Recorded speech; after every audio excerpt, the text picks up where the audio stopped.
All right, this Berkshire Regional Planning Commission meeting is now in session, Thursday, March 17th, 2022. This is a virtual meeting as allowed by Chapter 22 of the Acts of 2022, suspending recording in certain progress. This is being recorded. Suspending certain provisions of the open meeting law, general law, Chapter 30, Section 20, until July 15th, 2022. I believe that's all I need to discuss. Okay, can we have a roll call for attendance? Yes, we can. Adams. Duval, alternate. Alfred. Beckett. Cheshire. Traub, delegate. Clarksburg. Dalton. Egremont. McGurn, alternate. Florida. Great Barrington. Hancock. Hinsdale. Lanesboro. Davis Hassan, delegate. Thank you. Lee. Donovan, delegate. Lennox.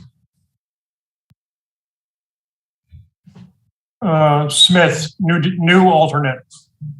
Thank you. Monterey. Monterey. Mount Washington. Lovejoy, alternate. New Ashford. New Marlborough. North Adams. Hello, this is Kyle. I'm the delegate. Thank you. Otis. Peru. Pittsfield, Irvin. Richmond. Sandusfield. Savoy.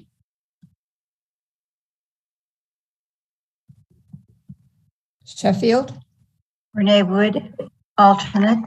Thank you. Sari Hoy's here too, delegate.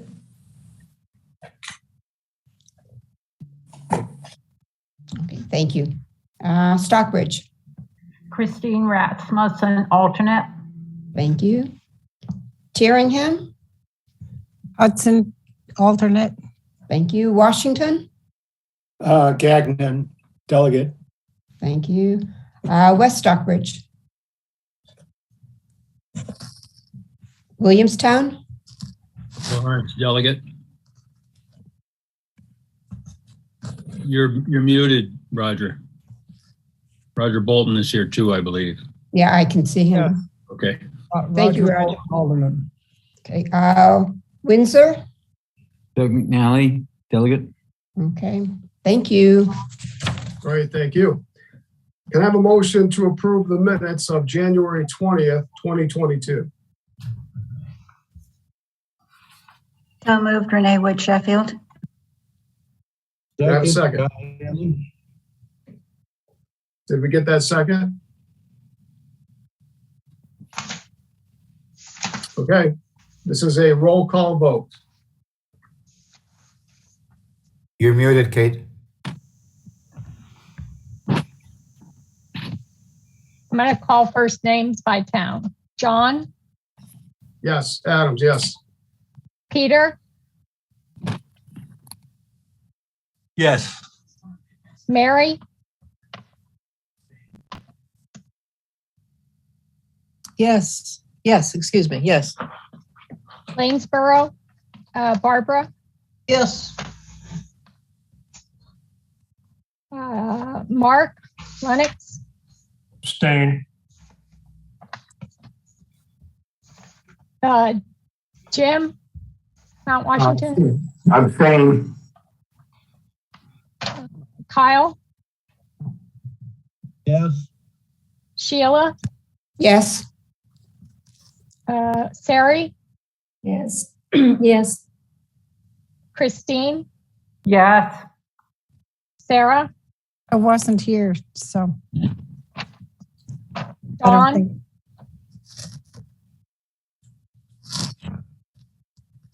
Dawn, Washington, Oh, yes. Roger, Williamstown, Williamstown, yes. and Doug. Yes. Thank you. The motion carries. Next on the agenda is comments from the public. Is there anyone that would like to, any topic anyone would like to discuss that is not on this evening's agenda? Hearing none, moving on to delegate and alternate issues. Does any delegate or alternate have any issues they would like to bring up for discussion?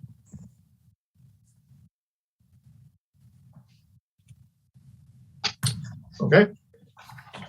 Moving on to executive committee actions. The executive committee actions taken on the commission's behalf at its February 3rd and March 3rd, 2022 meetings are presented for discussion. Tom, did you want to highlight any of these or? No, I think these are mostly fairly routine. I mean, we had a couple of personnel policy issues and some grant applications and comments on ENF, I guess it was. Yes, and then other grant applications, and then also our salary increases for FY23. Be glad to discuss those in greater detail if anybody has any questions. These are for information, as you know, John. Any questions for Tom? Okay, seeing none. Next is the ratification of committee members. And I'll read off what it indicates. The bylaw requires the commission to ratify members to various committees. As you can see, there are numerous changes to the SEDS committee due to people leaving jobs and additional expansion of the committee. And so there's changes. There's many individuals that remain on the same committee.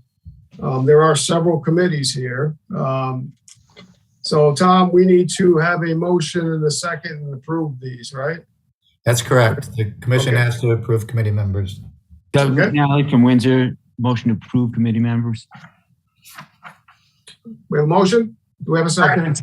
Jim Lovejoy. And we have a second. This is a roll call vote. Well, I'm sorry, any discussion first? Hearing none. This is a roll call vote. John Duval, Yes. Peter Traub, Yes. Mary McGurn, Yes. Barb Hassan, Davis Hassan, Yes. Buck Donovan, Yes. Mark Smith, Yes. Jim Lovejoy, Yes. Kyle Hanlon, Yes. Sheila Irvin, Yes. Sari Hoy, Yes. Christine Rasmussen, Yes. Sarah Hudson, Yes. Dan Gagnon, Yes.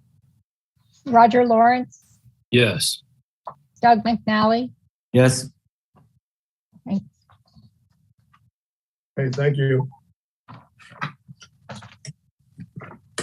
All right, next on the agenda, Rural Policy Advisory Commission. Tom, did you want to take that one?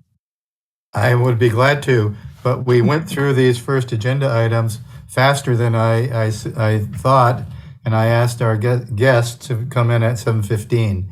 So I'll give just a little time killing here because we are going to be having the chair, or we're supposed to be having, she confirmed this morning that she would be coming, the chair of the Rural Policy Advisory Commission, Linda Dunleavy, to give a presentation on rural and small towns. It's not only rural communities, but really how these communities have not really started to recover from COVID and have been disproportionately impacted by COVID.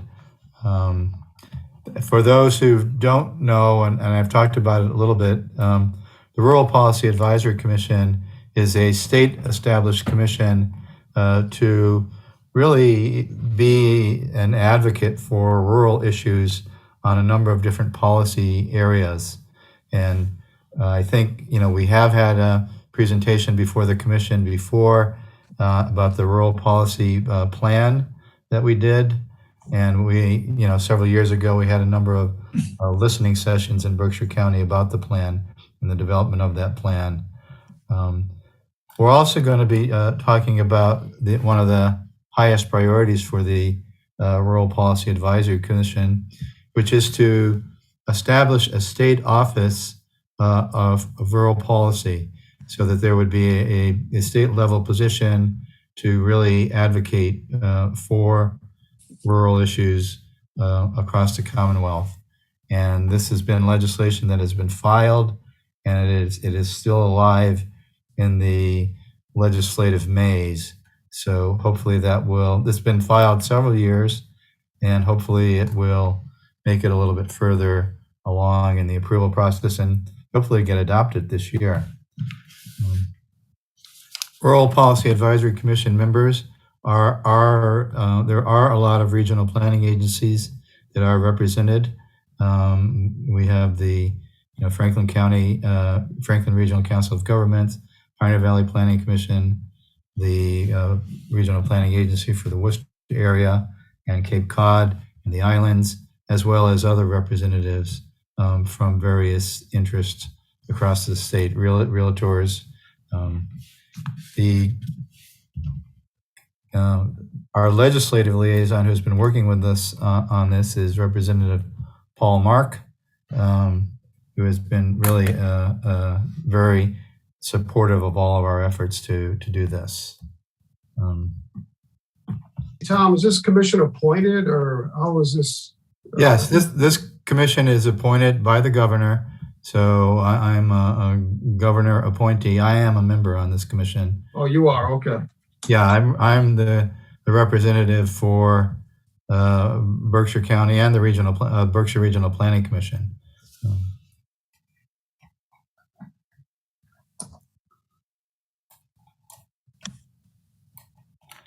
Let me just check my email, make sure that I didn't get any kind of a message here.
Kyle, do you have an Irish tune for us while we wait?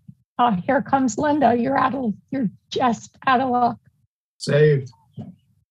I was just playing Danny Boy too.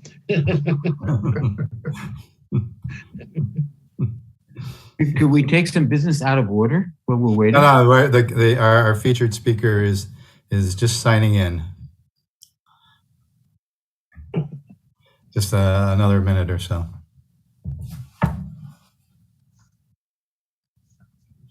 Again, it was my error. I thought we might have at least one delegate issue or alternate issue. We have been having those for the last several meetings. So The team's on a roll, Tom. yeah, I guess so. Hi, Linda. Hi, Tom. How are you? Good. We blasted through the earlier parts of the agenda, so you're on.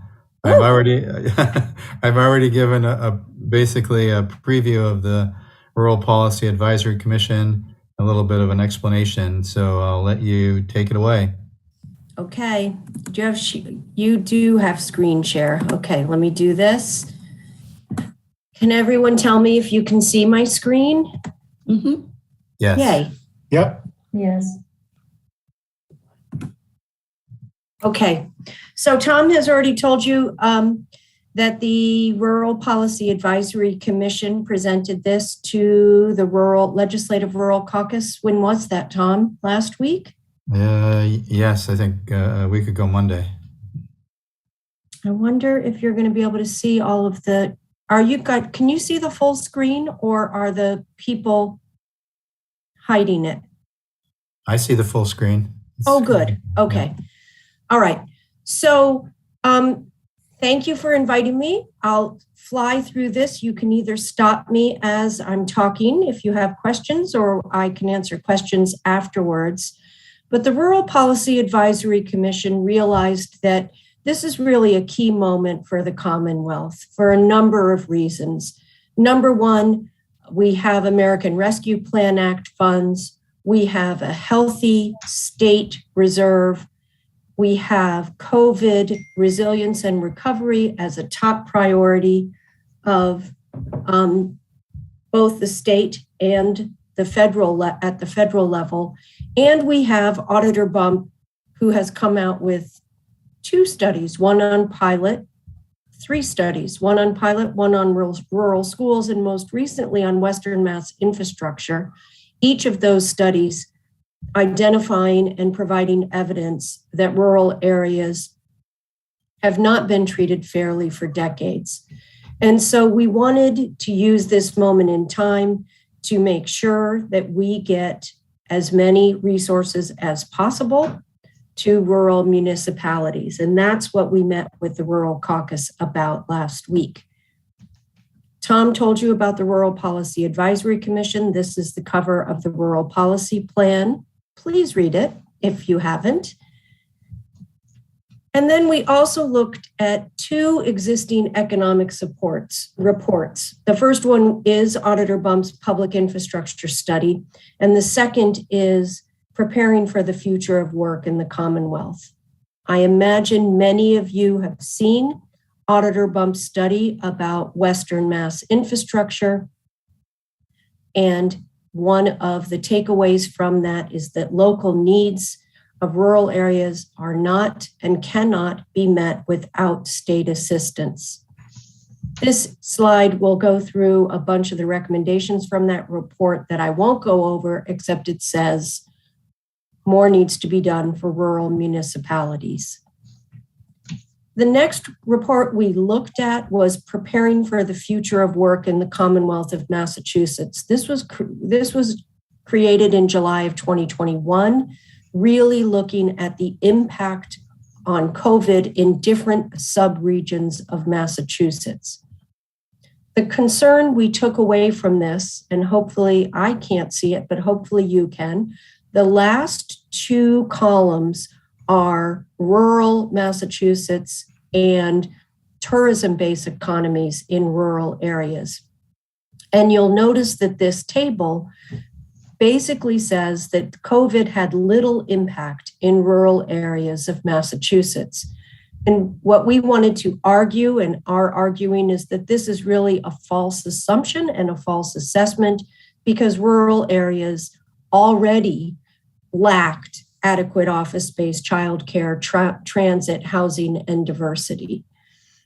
So then we started to look at how could we prove that point. And we hypothesized that rural areas had not yet recovered from the Great Recession, so that when the pandemic hit, the impacts of COVID worsened an already economically fragile and stagnant part of Massachusetts. And we looked at a bunch of different things that I'll go over now. So the next few slides, this is fair warning, have a lot of data. You will see data about Suffolk County, which is basically Boston, in green. In blue, Metro Boston, the counties of Essex, Plymouth, Middlesex, and Norfolk. In orange are Barnstable, Berkshire, and Franklin, and then Massachusetts overall is red. And while every region in Massachusetts and every county in Massachusetts has some rural communities, we picked Barnstable, Berkshire, and Franklin because they are the three predominantly rural counties in Massachusetts and best told the story. So let's start with population. This will not be a surprise to any of you. This is percent population change from 2000 to 2010, and then again from 2010 to 2020. And you will see that Berkshire County and Franklin County had declining population in both of those decades. It was projected that Barnstable would be the same, but when the 2020 census numbers came out, Barnstable County grew between 2010 and 2020. We don't really know if that's a stable change or a COVID blip. Certainly our colleagues in Barnstable County know that lots of people relocated to their second homes fairly permanently during COVID. And now whether they stay there or go back to their urban dwellings, we don't know. And what we do know is that population decline is a really bad problem for Berkshire County and for Franklin County. It negatively impacts all aspects of rural life and all aspects of the rural economy. And Secretary Galvin agrees with that. When the 2020 census numbers came out, he traveled to Western Massachusetts and said there really has to be a concentrated effort at the state level to bring new economic activity to Western Massachusetts. The next thing we looked at was median age. If I have not said this already, I will say again, very little of this will be a surprise to all of you in Berkshire County. But in addition to our population declining in rural Massachusetts, we are also getting older. I'm going to see if I can move this. Oh, I can. Good. I'm going to move you all over to the left because I need the right.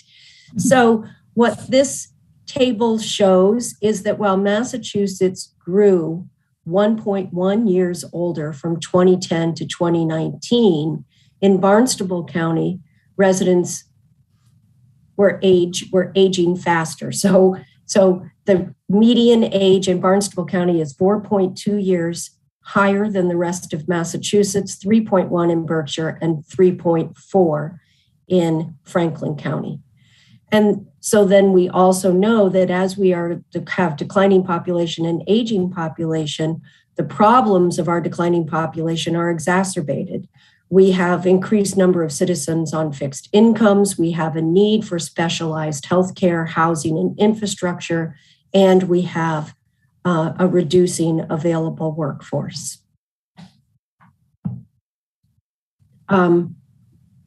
This is the change in school enrollment from 2010 to 2019, and this is a pretty overwhelming slide for me.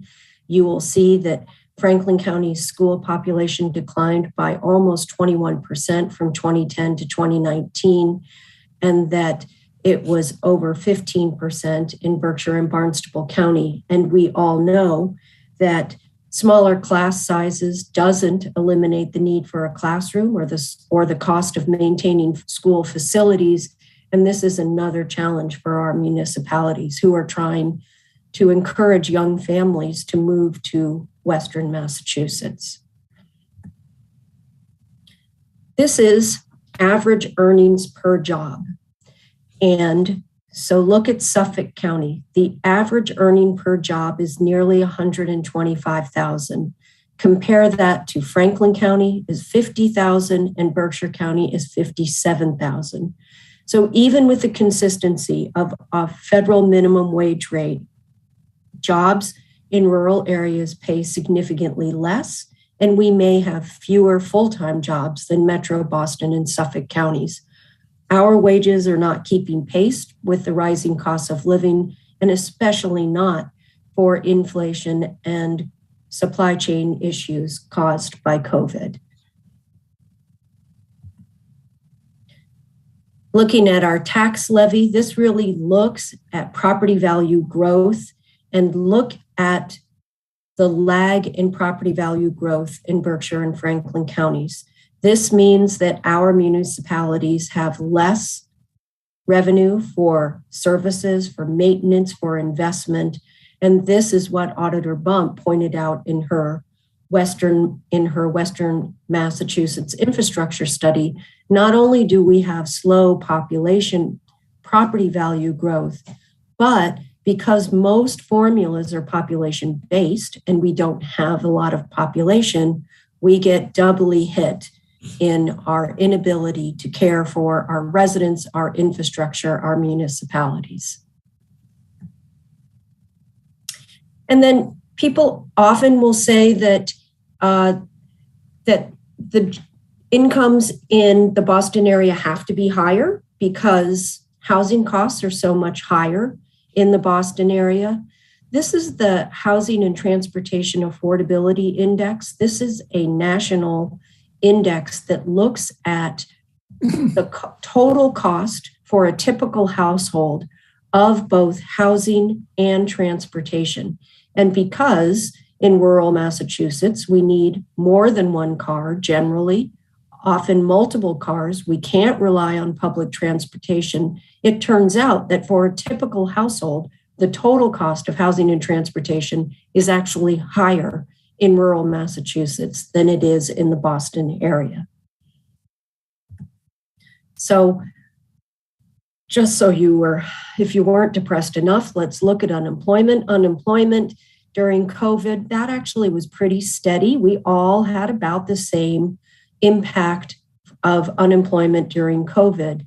But what the story doesn't show from that slide is seen in the labor force. Between 2018 and 2021, while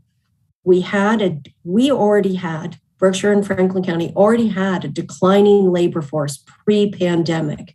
And while many areas have recovered, you can see that Berkshire County and Franklin County, particularly Berkshire County, your labor force hasn't recovered like the rest of Massachusetts. So then, again, what we were trying to point out with those slides was that rural areas were already struggling with low incomes, slow property growth, slow economic growth, declining population, and funding formulas and programs that have been inequitable for decades. And so what we asked for was for the Rural Caucus to support critical current legislation.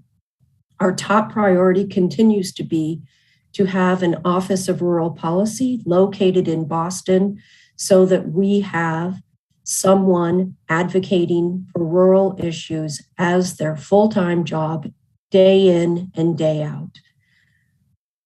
Auditor Bump's Western Mass infrastructure study recommended a municipal building authority that would help municipalities with rebuilding and renovating and bringing their municipal buildings up to ADA standards, including providing help with design and engineering, providing scale drawings and scale plans for typical municipal buildings like a highway garage, etc. The gateway cities, I assume you're all familiar with gateway cities. They have a transformative development initiative program, which brings a person into a gateway city and gives them 3 years of funding to work with the community to figure out how the gateway city's economy could be transformed. We would like to see the same thing happen for rural subregions. And then to help with resiliency, we'd like to see Representative Blaze dirt and gravel road program move through. And then for our future, we're going to look at remedying state funding formulas, especially Chapter 90, pilot, and Chapter 70. We'd really like to see the state engage in a statewide growth management strategy that recognizes the needs and values of rural municipalities, but also the costs and constraints of only focusing development in the Boston area. And then to make existing programs fairer and more functional for rural municipalities. We've particularly been focused on DHCD's housing development programs that are very hard for rural municipalities to access. And then if you're interested, we have some specific additional priorities that we have given to the Rural Caucus about transportation, economic development, broadband. Our top broadband recommendation is that all municipal debt be relieved for the last mile infrastructure investments that many of your communities have made. And then added some water, sewer, municipal building, and rural equity and competitiveness recommendations. And I think, Tom, that's it. It is. Okay, well, thank you, Linda. I know that was a lot of material, but I guess what I'd be interested to hear folks' reaction to that, and at least some of the priorities. And when we met with the Rural Legislative Caucus, and maybe we should speak a little bit about that, is that there is at the state level a Rural Legislative Caucus that does try to advocate for rural interests, but it as we've been facing in Berkshire County, we have a small number of legislators, and this is the same thing with the Rural Caucus. But we've been really asked to prioritize to a few simple priorities, and that's why I think, as I mentioned earlier, the Office of Rural Policy was a very high priority, and that could help advance some of these other goals. Do you want me to put them back up, Tom? Yeah, maybe we could spend just a little bit of time on the more detailed ones, Linda.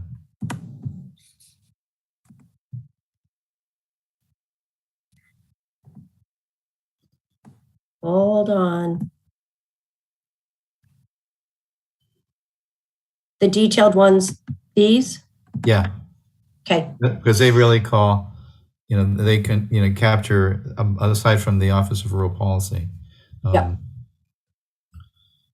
So, I think, I don't think these are a surprise to many of you all, because we've really been trying to work on the Chapter 90 formula. And actually, there was a little bit of extra money that was put in there for, what was the phrase, winter repairs or something this year? Mm-hmm.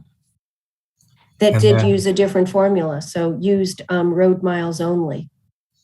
Yeah, so we're advocating for that. This is an item that Representative Pignatelli has been advocating for changing the formula, actually, for Chapter 90, not road miles only, but the overall formula. And then more money for small bridge programs. Again, this is something that we've been really trying to advocate for. Jim Lovejoy, I know, in Mount Washington has been a champion of trying to get more money for that. And also, we've been working more and more with communities on the culverts. And although it's not the most exciting effort in the world of talking about culverts, it is certainly very much needed. And then dirt and gravel roads, certainly another. We have a very high percentage of gravel roads in Berkshire County. And I see, Jim, you have your hand up.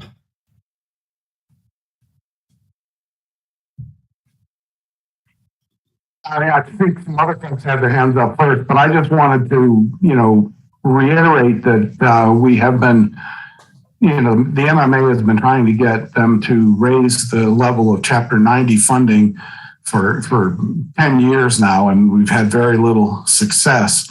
The only thing that I did notice was that Rep. Strauss, who chairs the Legislative Transportation Committee from the House, did suggest that he thought that it might be an opportunity to change the formula.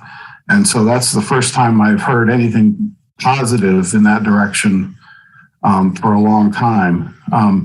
But the other thing I wanted to say is that one of the problems with most of these grant-based programs is that small communities don't have the resources. They don't have people to write the grants, to manage the grants. And, that, creates a problem. So, whereas Chapter 90 is a disbursement, of funds, most of these other grant programs require the, community to, aggressively pursue them. And a lot of smaller communities don't have the resources to do that. So when the legislature or when the governor says, well, we have all of these other programs other than Chapter 90 to provide funding for the small communities, a lot of those communities don't have the resources to apply for those or are not able to be successful in their applications. Our policy committee in the MMA is going to try to get some sense of how many communities actually benefit from like the Small Bridge program and some of these other programs, just to see how many, how evenly distributed a lot of these other funding resources are. Thank you. Yeah, well, capacity has been something that we've talked a lot about, and it's not, it really is a serious problem. And I apologize to both Doug and Renee. I didn't see your hands on my screen. I think probably, Doug, you may have gone up first, so go ahead, Doug. Just to follow up on what we just said, all of the grants that were just mentioned where towns have, cutouts for small town stuff and small bridge and strap and stuff like that were fine. And I know presently in Windsor, I can say that we're taking benefit of that, but for a town that doesn't have infrastructure of an administrator or town manager, something like that, to manage those, as was said, is huge. Not only writing the grants, but managing them afterwards versus just a disbursement that says, hey, folks, you have more road mileage per capita than Boston or anything down there. So that's number one. Number two is the broadband forgiveness. Those of you who don't know me, I've been an MLP manager in Windsor. We went through the whole borrowing for the creation of a fiber optic broadband network. And a lot of those towns that I deal with now are feeling that they're getting sent down the river because we went and borrowed the money to do it. And we're going to pay that debt. We borrowed $1.3 million for a little tiny town. And now we're being told that all this money is going to come along to pay for other towns that didn't jump on and to get their broadband. And the money can't be used to forgive the debt that we undertook. So I think those are issues that a lot of the small towns in Berkshire and Franklin County are really, really feeling bad about. Thank you. Yeah, well, I think, trying to relieve that debt, I mean, that's one of the things we're advocating for, Doug, is so that towns like yours. I'm just supporting that strongly. Yeah. I'm telling you that there's a lot of towns that feel that way. Yeah. Well, there is a matter of fairness, it really is. Renee. I just wanted to say that I think this was a wonderful presentation, and thank you, Linda, for bringing these issues so clearly in focus for us. I think it's really important that this organization and all of us who are in a position to write letters and advocate focus on, in what is, in my view, the goal. And there's one goal, and that is to get this rural office at the state level and get that in place. I think we can fiddle around with the Chapter 90 money, and I support that, but nobody's going to pass it unless everybody wins. They're not going to give Western Mass money. And until we have that rural development office at the state level, we can talk amongst ourselves as we have for many, many years. So I would really like to see a concerted effort made, which is currently underway, but that we all support getting this office approved. Linda said there's legislation out there. I'd love to know the bill numbers so that we can, put some elbow grease to this. And once that is done, then I think we can start looking at what are the top priorities, because I don't think you can ask for everything on day one, but we've got to get the rural office first. And there are the numbers. Thank you very much, Linda. You know, Renee, to your point, I think we need to, when we reach out to folks to support this, you all need to be reaching out to your Eastern Mass folks and the folks who live around the 495 belt and ask those legislators to support it, because our legislators out here are supportive. Legislators who are on the rural caucus are supportive, but they're small in number. I mean, I think there are more representatives in Boston or Suffolk County than there are in the entire rural caucus. So it's just, we're outnumbered, you know. And we need help. Go ahead. If I could just add to that, any letter that the town of Sheffield sends, we copy the appropriate committee, like Ways and Means or whoever it happens to be. And then we send it to not only our own representatives and senator, but you can go on the general court website and pull off all of the emails for all of the senators and representatives and make it one huge email when you send your request. So it's not hard to send to everybody. What they do with it is a different issue, but you can easily send your letter to everyone. Roger, you had your hand up. Yes, I think everything we've talked about is really very, very important, but I think something more is needed. We need to make our case not only on the basis of equity, not only on that, although on that, but we need to convince the rest of the Commonwealth that we have something to offer to it, that it's important to them, to individuals, whether it be for recreation, for access to education, possibility of new housing that's worker affordable, access to our innovative capacity. And I hope the Rural Policy Commission is paying attention to that, to making a case for us, not just on equity, but on what we have to offer to the Commonwealth. Thank you. Tom, did you tell your board about the gubernatorial briefs? No, I did not. You can. So to your point, Roger, we are creating a back-to-back page brief that we will be presenting to all the gubernatorial candidates. And to your point, we try to make the case that supporting rural Massachusetts is good for all of Massachusetts, that Great. we have, that our economy is important, our assets are important, and we can strengthen all of Massachusetts. Mark, here. Thanks, Linda. A couple things. Do we have access to this presentation? Is it on our website or is it going to be distributed, or did I get it without knowing it? No, you did not get it without knowing it, but we will make it available on our website. I'll put it in the material for this meeting. That would be great. Going back to page 23, the one we were just looking at under the small bridge bullet point, it says instruct Mass DOT to create multiple small bridge and culvert design templates for local use. What does this mean, instruct, and what is DOT's response to whatever it is that you're instructing them to do?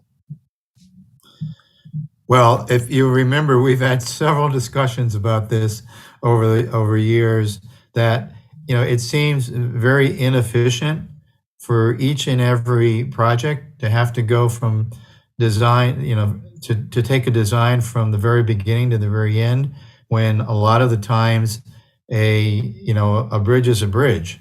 And if you're going to, a 20-foot bridge or a 10-foot, these are mostly smaller, 10-foot bridge, a lot of it's going to be the same. And Understood. Yeah.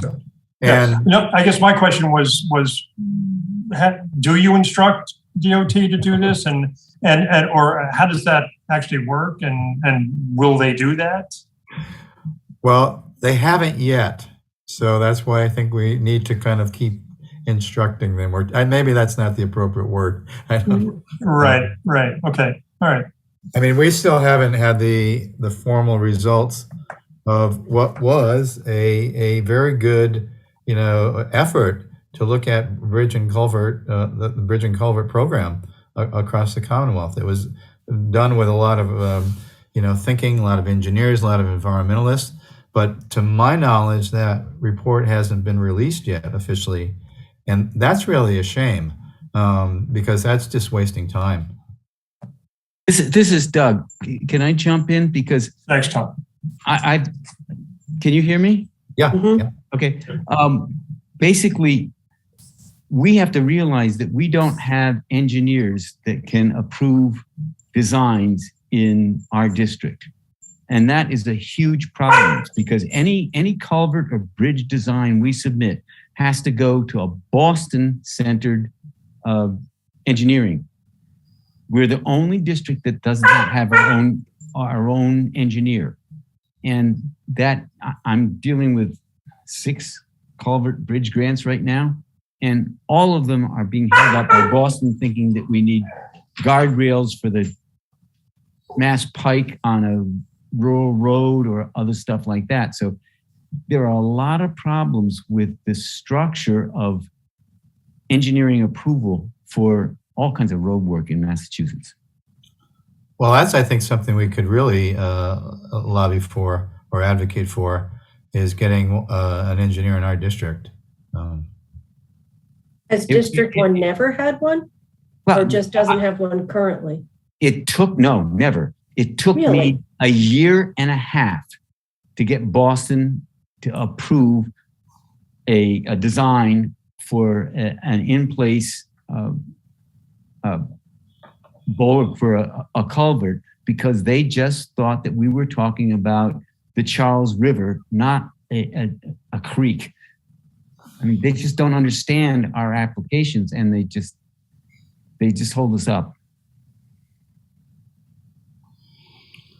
Jim, you wanted to say something again? I wanted to reiterate that, the engineering costs are one of the reasons why you want to have these,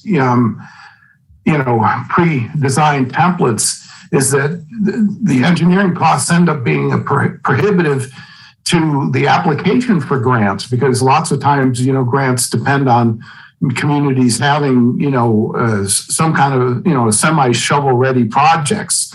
And again, not having engineering staff, and I wasn't aware of they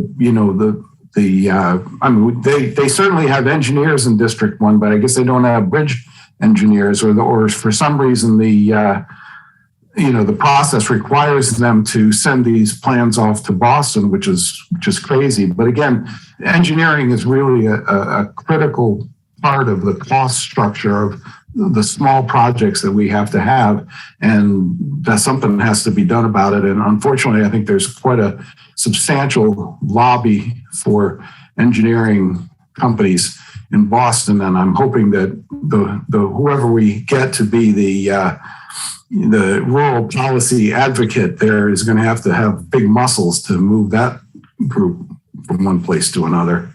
This is Doug. Just to tell you, I had 3 identical culverts, and each one of them had to go through a separate engineering design, and I had to pay huge dollars to have it, although all 3 were identical. That's nuts. Absolutely. Okay. Christine, you had your hand up.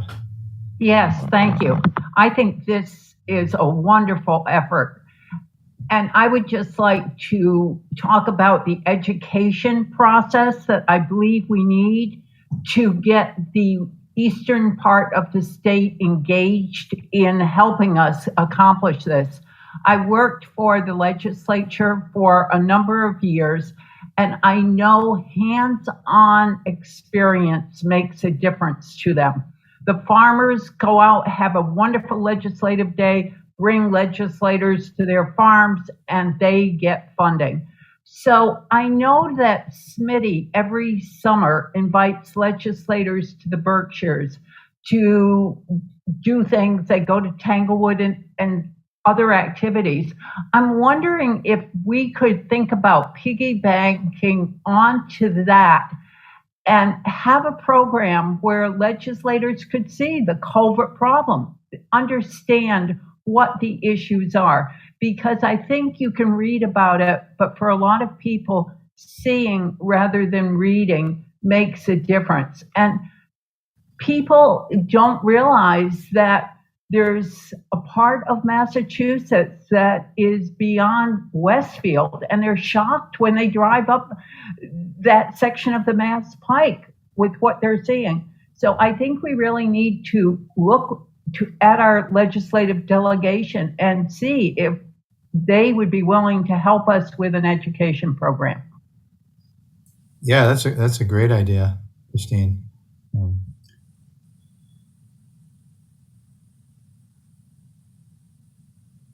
Linda, do you know where the Office of Rural Policy Legislation is in the legislative process?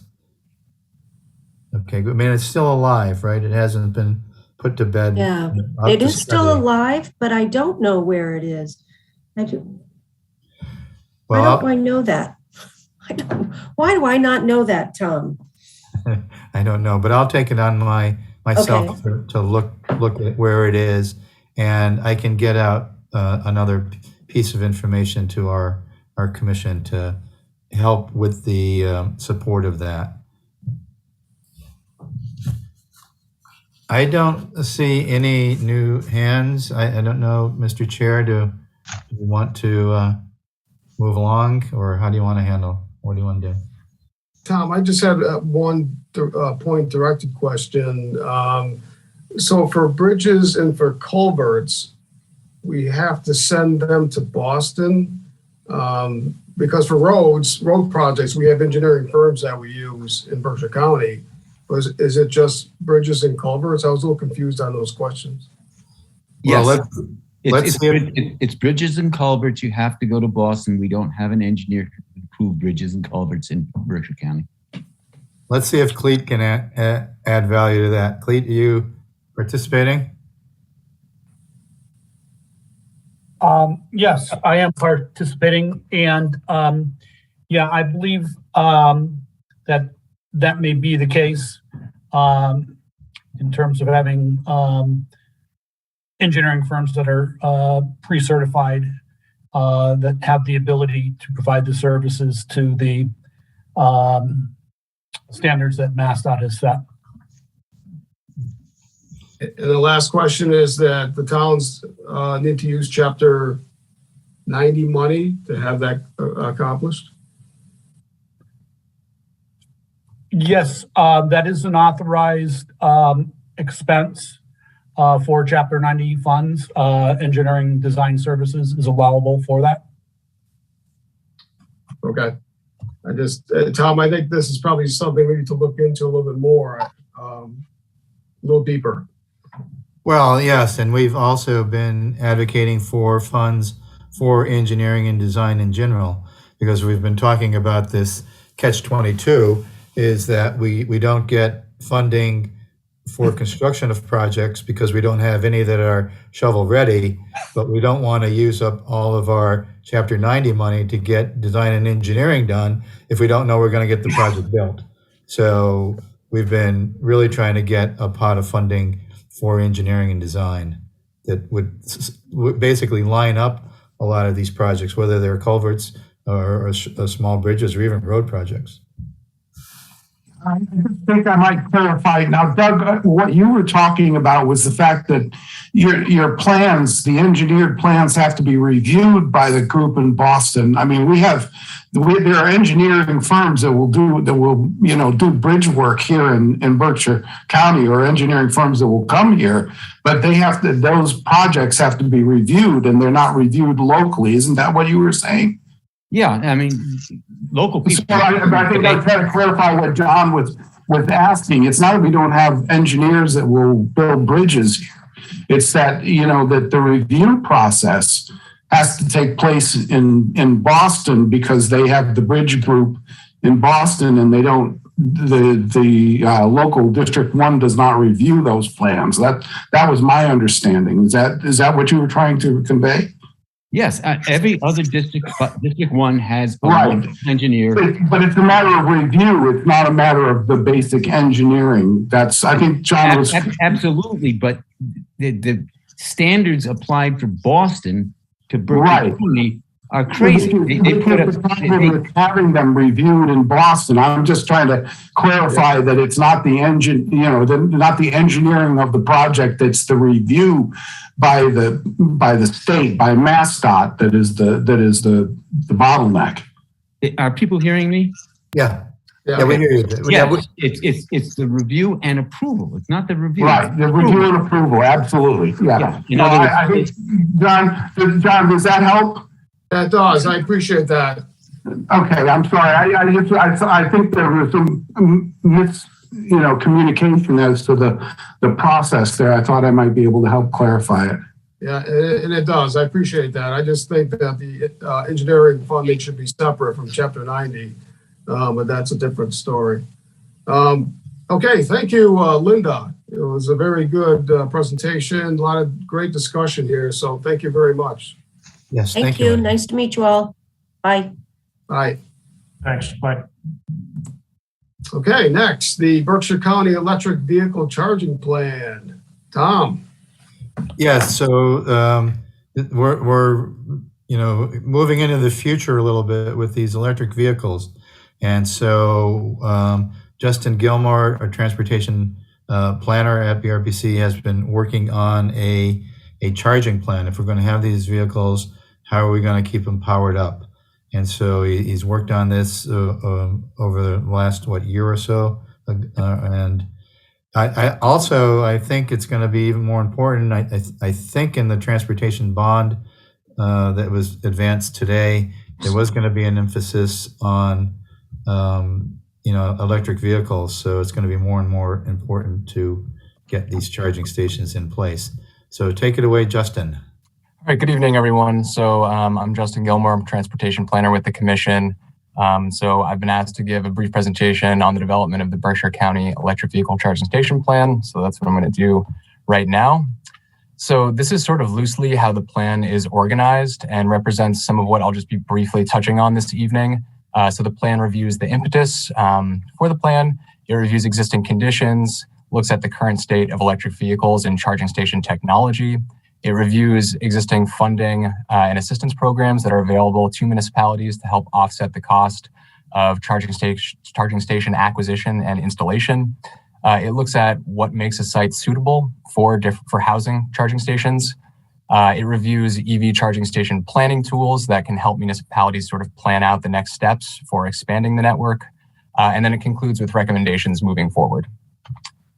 So the primary purpose of this plan is really just to educate and inform the reader on the current state of electric vehicles and charging station technology, and to really equip municipal officials with the information they need to start making strategic investments around charging station installation. And all of this is really coming on the heels of major commitments to address climate change. So transportation is the largest source of greenhouse gas emissions nationally, at the state level, and locally here in the Berkshires. So this shift towards electrification really represents a critical opportunity to begin decarbonizing the transportation sector. And we want to ensure that the Berkshires, isn't left behind, that they're prepared for this transition, and can actually be a benefit to sort of help EV adoption rates in the county. So I'm not going to go over all of this information that I have on this slide. I'll just highlight a few key points. The state put out a decarbonization roadmap that calls for 100% zero emission light duty vehicle sales by 2035. So after 2035 in the state of Massachusetts, you will no longer be able to buy new internal combustion engine vehicles. The state's Clean Energy and Action Plan calls for increasing the number of electric vehicles on Massachusetts roadways from its current 36,000 to 750,000 by 2030. There have been some pretty significant commitments made by major auto manufacturers that are investing very serious money in retooling assembly lines to go all electric in the coming decade in one form or another. And there also have been major commitments made by utilities, specifically Eversource and National Grid recently proposed investing an additional $400 million or so in EV investments with the goal of installing 14,000 new charging stations throughout the Commonwealth in the coming years. So unfortunately, we don't have the clearest understanding of EV ownership within the county. There were some recent system software upgrades that occurred at the RMV that prevented us from getting that detailed information. I actually just put in a request with DOT late last week to ask the RMV if they had refined numbers for us, and I've been assured that that data will be forthcoming soon enough. Obviously, that's going to be extremely helpful in planning out where charging stations should be and what the expansion of the network should be in the county moving forward. We were provided with an estimate back in May of 2020 that identified something like 3,280 battery electric vehicles and plug-in hybrid electric vehicles residing in the county, but we don't really know if that number, it could be higher, it could be lower. We don't really know at this point. We do know that there are currently 53 charging stations scattered throughout the county. Most of them are level 2. I'll get into charging speeds and levels in a moment, but most of these charging stations are located in sort of central South County, Lee, Lenox, Pittsfield, Stockbridge area, with another concentration in North County, specifically Williamstown. And the county does have 4 direct current fast chargers that are located in Lee, or in Great Barrington and Lee. Just so we're all on the same page, there are 3 types of electric vehicles. There are hybrid electric vehicles, plug-in hybrid electric vehicles, and battery electric vehicles. Hybrid electric vehicles aren't really electric vehicles. They are more of a traditional internal combustion engine vehicle. They run on gasoline. They do have a small internal electric motor and battery that takes advantage of kinetic energy from tire rotation and from braking, but it doesn't require any charging infrastructure. Plug-in hybrid electric vehicles are more of your middle-of-the-road vehicle. These vehicles have a battery, an electric motor, and a battery that will power the first leg of your trip 30 to 50 miles until the battery is depleted, at which point the vehicle switches over to using its internal combustion engine. And then we have battery electric vehicles, which are your true EVs. They consist entirely of an electric motor, electric powertrain, and power electronics, and run entirely on electricity. So I also just wanted to pull sort of a small sampling of the existing electric vehicles that are currently on the market with their associated prices and ranges, just to kind of demonstrate that, as this technology continues to mature, prices are going down. We're seeing, wider market adoption. And it's really sort of showing that electric vehicles are becoming a feasible alternative to internal combustion engine vehicles and the functions that they provide. And I do want to mention that the latest buzz in the EV world this year has been the announcement from several manufacturers of the upcoming release of different EV pickup trucks, which I think is going to be really important to help, EV adoption rates in the United States, because the first, second, and best-selling vehicle in the United States currently is a pickup truck. So the level that is, or the amount of power that is supplied to a charging station really determines its level. So there's 3 levels. There's level 1, level 2, and level 3, or direct current fast charging. So level 1 is your slowest form of charging, called trickle charge. It supplies 120 volts, which is the amount of power that you draw from a free-pronged outlet in your household. You can expect something like 3 to 5 miles of range per hour of charge with a level 1, and you can expect 30 to 50 miles of range for an overnight charge with a level 1 station. Level 2, in terms of how it should be considered as a project, it's typically not super capital intensive. It's like hooking into existing conduit, similar to like hooking up a washer or dryer. Here we have 208, 220 to 240 volts. You can expect something like 18 to 30 miles of range per hour of charging, and you can expect a full recharge after 8 to 12 hours with a level 2. Depending on the specific vehicle make and the actual power that's coming out of that charging station. And then level 3, direct current fast charge. In terms of a project, this should be considered as a construction project, very capital intensive, often requires upgrades to the utilities, supplies an enormous amount of power, 200 to 600 volts. You can expect 3 to 15 miles of range per minute of charging with a direct current fast charge. And, depending on the vehicle and the actual charging station, direct current fast chargers are really designed to bring an electric vehicle's battery from 10% to 80% state of charge in 30 minutes and 100% state of charge in 60 to 90 minutes. It's important to know that, charging speeds taper as the battery gets more full of charge. And that kind of brings us to the 4 key factors that will determine charging speeds, which are the capability of the vehicle, the capability of the charger, the current state of charge of the vehicle's battery, and the temperature of the vehicle's battery. And I do want to mention that all the conductors, attachments, plugs, and all other equipment that's specifically installed to transfer energy between premises wiring and the EV, as well as exchange information, all of that is referred to as electric vehicle supply equipment, or EVSE. So naturally, as the power level increases, so do the costs associated with equipment and installation. So this table at the top of your screen here came from a report put out by the Rocky Mountain Institute that tries to give approximations of low and high costs when it comes to different charging levels. They sort of looked at examples across the country and also conducted interviews. So they kind of provided these ranges here. I also wanted to include this table at the bottom here. This comes from the Department of Energy. It was put out a few years ago, but I think it does a good job of kind of giving sort of broad approximations of the prices for the equipment and installation. And it's important to note that exact costs do vary significantly site by site.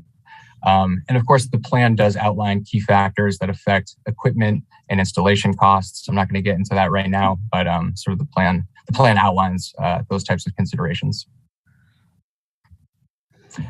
There are different ownership models and payment options when it comes to charging stations. So the 2 most common forms of ownership models are site host owned and third party owned. There are different advantages to each. Typically as a site host owned station, it just implies more responsibility. You have to conduct corrective and preventative maintenance, ensure that the charging station is up and running and safe. Third party owned sort of implies less responsibility, but you may have less control over the types of charging policies that are in place. So it's kind of a give and take depending on which model you want to go with.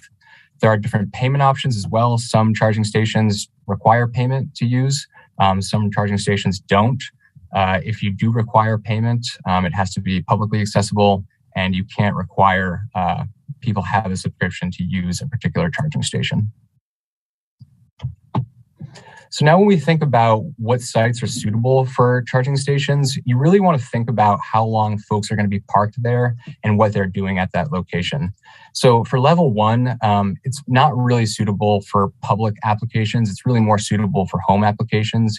Some workplace locations, commuter lots, long-term parking at multimodal centers and or airports, places where people are going to be parked for 12 to 24 hours plus are suitable for level 1. Level 2, these are suitable for most workplaces, retail establishments, municipal parking lots, garages, public venues, schools and college campuses, hotels and motels, places where people are going to be parked for 1 to 6 hours at a time. And then for direct current fast charging sites, travel corridors, particularly along the interstate or national highway system, along with quick stop locations, along those corridors or, just outside exits. Those are going to be, good areas to site direct current fast chargers. 5 to 45 minutes of parking time be sort of which you want to shoot for those sites.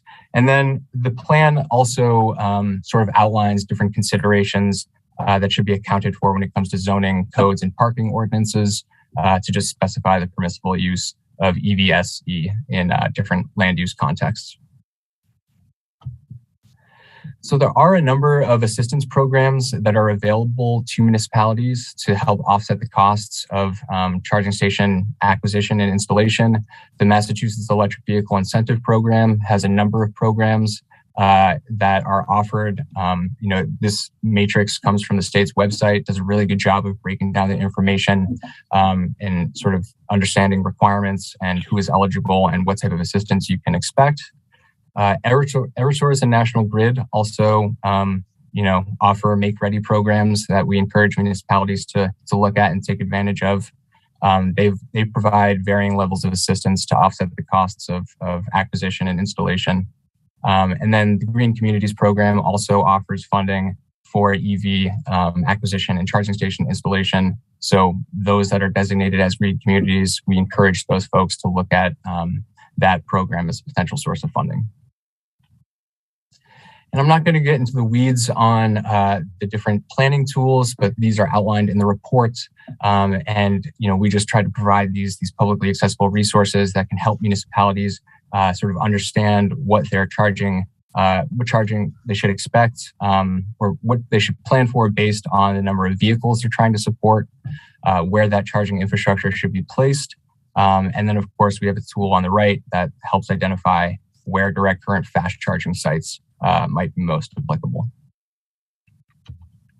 And then the report concludes with recommendations moving forward. So the first recommendation that we have is to establish an EV charging station working group. This would just be a group composed of municipal officials that would really sort of get into the weeds of determining charging station need at the county level and identifying appropriate locations at the municipal level to expand the network. I'm currently working on putting this group together. So if anyone is interested in participating in this group, please do let me know. But we might try to get some representation from utility providers to help demystify their Make Ready programs. We might get participation from existing site hosts that can help shed light on lessons learned. Really, the whole purpose of this group would just be create like a forum for information exchange and sharing when it comes to charging station development. And then our next recommendation is to establish, we encourage municipalities to establish community liaison or proponent, basically just identify an individual within the municipality that can sort of maybe push this topic forward at different town venues, help be responsible for planning, implementing, and maybe eventually managing or maintaining electric vehicle supply equipment. We understand that municipal budgets are often stretched and limited. So this could just sort of be another hat for an existing position like the town administrator or a highway supervisor. We also encourage municipalities to capitalize on the existing funding programs that are out there if it makes sense and if it's feasible for you all to do that. We certainly encourage it. Good places to look at expanding this network: municipal parking lots, town hall lots, municipal property in general. Are going to be good areas to look at for putting this infrastructure in. We also recommend that municipalities engage with employment centers and tourist destinations that are within their, municipal borders. We think it's going to be very important in the years ahead to support, travelers who are, passing through the county or who are going to specific events or venues to have access to charging, and also to provide charging at different workplaces. So as workers, have EVs, they have that assurance that they can charge up at their place of work. And then lastly, we, just encourage folks to incorporate EV readiness into new development. So construction of new parking facilities or redevelopment, multi-unit dwellings, residential apartment buildings. These are going to be really important places to put this infrastructure because according to the Department of Energy, 80% of charging happens at home. So folks that don't have access to a garage or a driveway are certainly going to need this infrastructure as EV adoption rates continue to increase. So I do want to just mention a few updates that have occurred since the development of this plan. Excuse me. So the bipartisan infrastructure law that was enacted as the Infrastructure Investment and Jobs Act has authorized $7.5 billion through the National Electric Vehicle Infrastructure Program, which is going to be supporting this nationwide goal of establishing a nationwide network of 500,000 EV chargers by 2030. And for Massachusetts, we're going to get sort of $63 million through that formula program over the next 5 years to help with these investments. And we'll also have the ability to apply to $2.5 billion of competitive grant funding that's out there to continue these efforts. Certainly stay tuned on this. We'll try to keep our finger on the pulse, as it were, as to where this funding ends up on the state side and how to access it so that, communities in the Berkshires that do want to sort of move forward with this have that opportunity to do so. And then lastly, I want to mention that the bill also authorized the Department of Energy and the Department of Transportation to create a joint office of energy and transportation, which has the primary directive of accelerating zero emission transportation infrastructure. Highly recommend folks check this website out. It actually just launched a few weeks ago. So stay tuned on the type of sort of assistance and resources that they provide with respect to EVs and EV charging infrastructure. Also want to mention that USDOT recently released a toolkit called Charging Forward, a toolkit for planning and funding rural electric mobility infrastructure.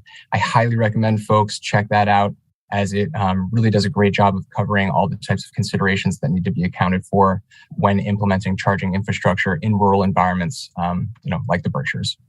And then lastly, I want to mention that I've been working on sort of this charging station resource guide, which is just basically pulling key information from the report out and presenting it in more of a concise way. Also with links to very useful web resources that do a much better job explaining this evolving landscape than I could.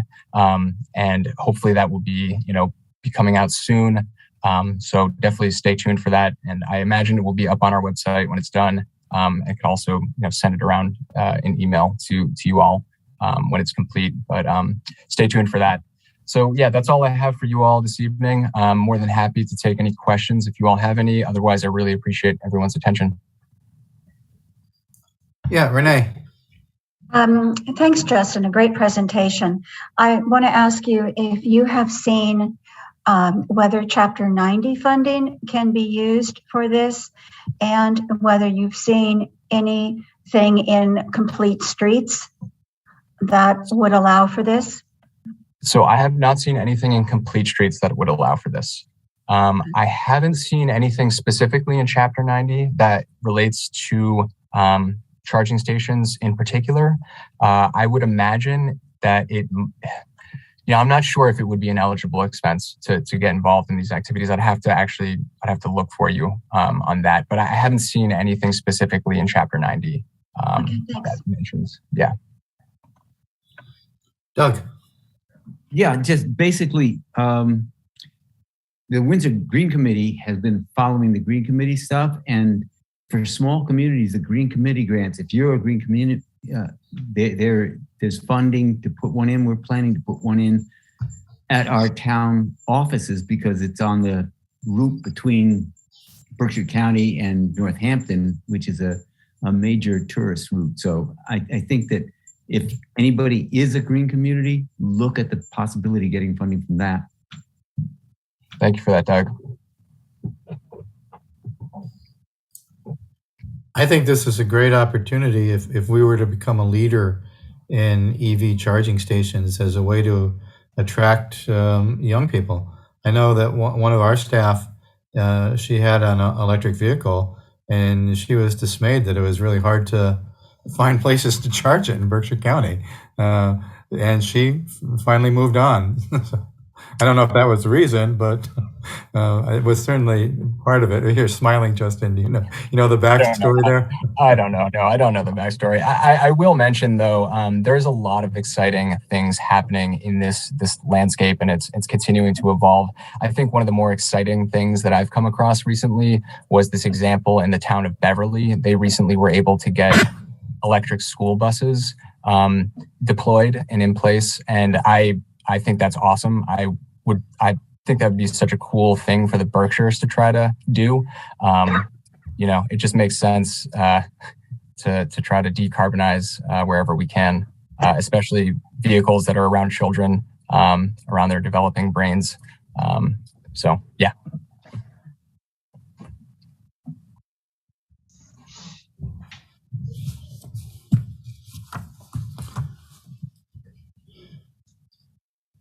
John, you're muted, John. Thank you. Oh, Any further questions for Justin? I see Roger has his hand up. Yeah. Roger.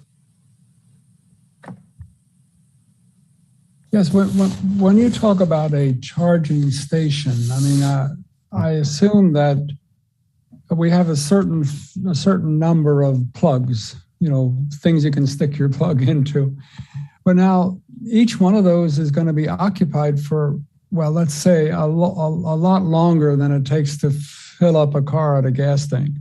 Mm-hmm. So when you talk, for example, you mentioned 500,000 chargers, does that refer to a single outlet, which could be occupied for 5 or 6 hours? Or does that refer to a cluster? And, there seems to be a really significant congestion problem here. If, for example, if you put chargers, whatever they are, at Tanglewood, I mean, goodness gracious, you'd need scores of them in order to meet people's needs, wouldn't you? That's a very keen observation. That goal of establishing 500,000 EV chargers, I was looking specifically for language that would clarify whether or not they're talking about charging stations or ports, because charging stations typically have 2 ports. So like they can charge 2 vehicles at a time. So I'm actually not sure. And that's the national goal. Obviously, we're not going to have 500,000 in Massachusetts. But also, there's definitely an educational component when it comes to understanding, moving away from gasoline and understanding kilowatts and kilowatt hours. So, in most instances, you're not going to need to fill your battery from 0 to 100%. In most instances, you're just going to need to top off if you need to use a public charger. So I wouldn't think about it so much as like everyone is going to be trying to occupy one charging station to get 100% charge. It's going to be sort of broken into smaller bits and trying to top off wherever you can. Of course, there are potential for congestion, but we're sort of not at the level of adoption, EV adoption, where that's an issue yet. But of course, a place like Tanglewood that might be servicing a lot of EVs would certainly have to think about, providing for the customers that they have, and also potential future expansion. So yeah, that is a consideration for sure. But this is Doug. Most of the people in Tanglewood are not going great distances. Mm-hmm. The battery capacity has now been greatly expanded, and almost no one's going to buy a car that has less than a couple of 100 miles of range capacity. So they, when somebody's driving from Lenox to Tanglewood, they're not going to be recharging. Right. That's not. Right. Maybe folks who are coming, from Pioneer Valley or from out of state, those folks might need some topping off or some charging. But you're right, Doug. Folks that are traveling from within the county most likely will not need access to charging. Yeah, most of what we need for the charging stations is to get people who are going longer distances, and I think that's something that maybe we as a group can try to educate people to, because there's this panic about running out of range anxiety. Yeah.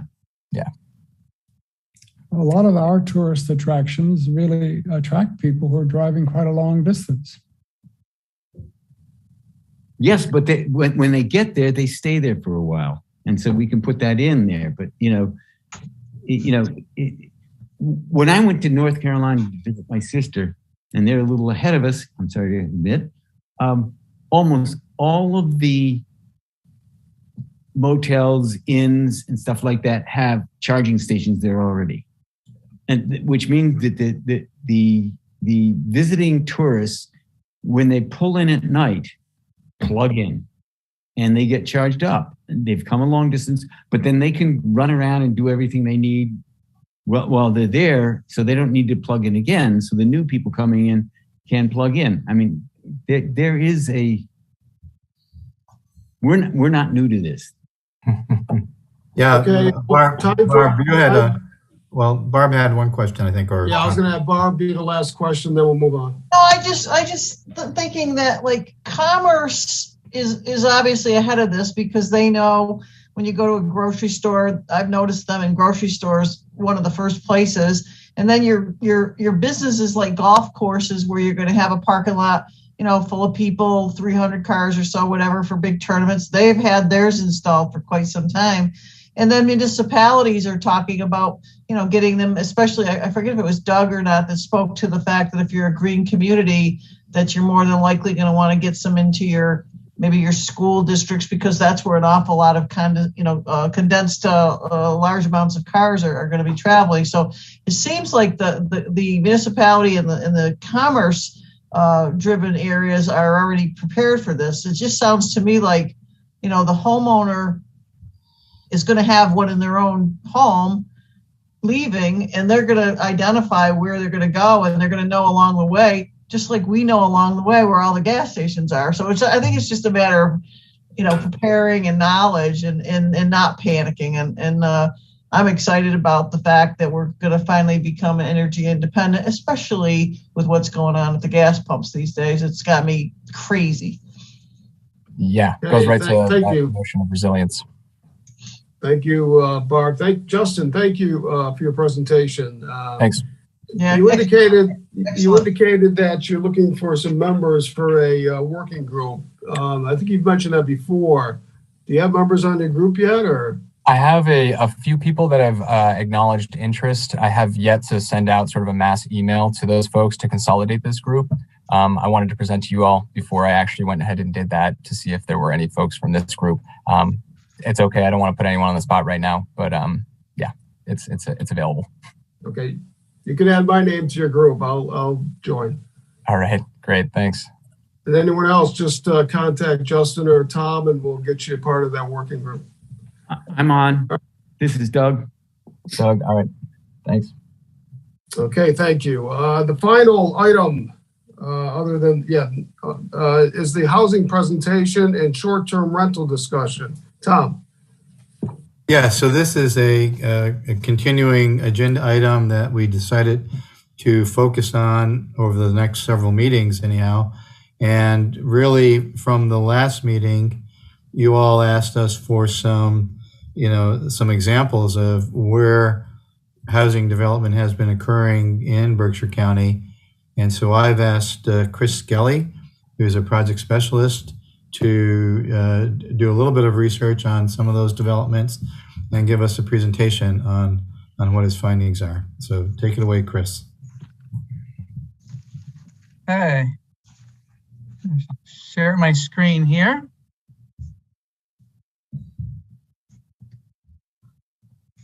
All right, looks like I'm screen sharing. Great.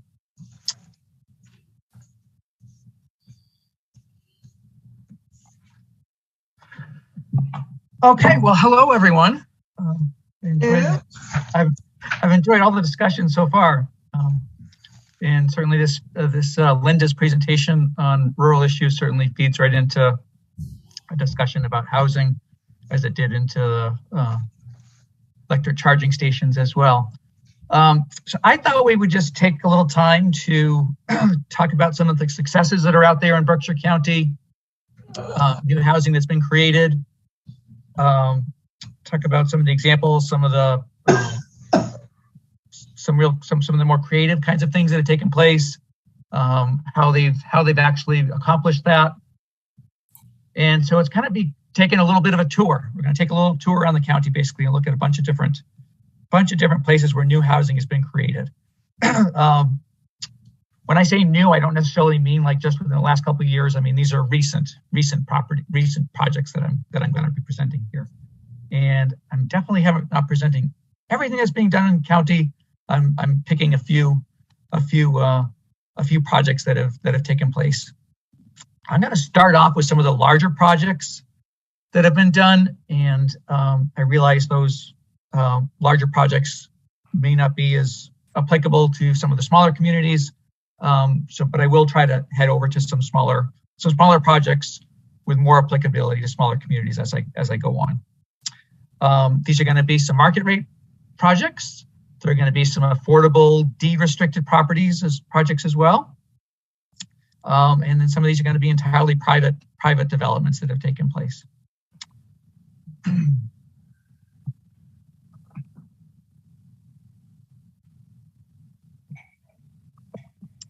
So this is Cable Mills in Williamstown. This was a vacant mill building for quite a long time. And was converted to a mix of affordable units and market rate units. So there's also some new construction on the site. So you can see on the bottom right-hand side, there's some new construction to the rear of the property. The building was fully converted over, adaptively reused for housing. They put in 13 affordable units here in amongst the 61 total units. 13 are affordable, and those were done with Community Preservation Act funds to provide that affordability there. So to make this project happen, they had a couple of other financing tools as well. They used the Historic Rehabilitation Tax Credit Program, as well as some bond subsidies, which gave the ability to bond out this project a little bit longer. Now, key aspect locally to get this thing done was that the zoning was actually changed to allow this project to take place. So you can imagine this is a neighborhood of largely single family or small residential homes. How are you going to get this permitted through zoning? Well, Williamstown actually created a special overlay zone here. This was the Cable Mills Redevelopment District, passed by town meeting and passed with just the interest of saving this historic building and providing additional housing on the site. So that's how it got permitted in.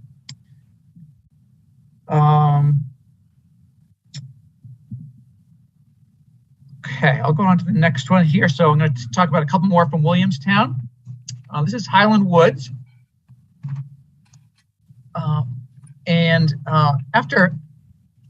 After a horrible flood at a mobile home park known as the Spruces, Williamstown really looked to see how they could provide some additional affordable housing in town, and did that through the creation of an affordable housing trust.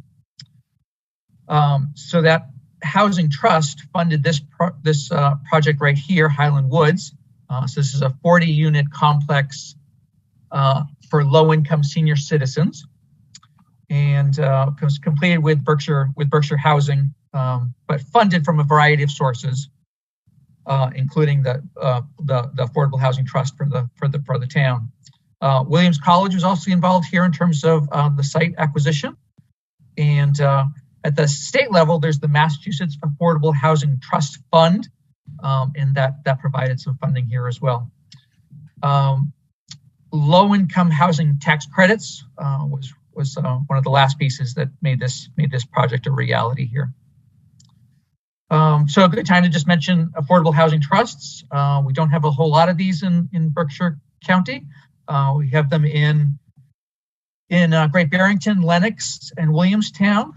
But an affordable housing trust is a great way to really try to provide some opportunities for additional affordable housing. And it's a housing trust that's created through municipal bylaw ordinance. So it is a municipal board.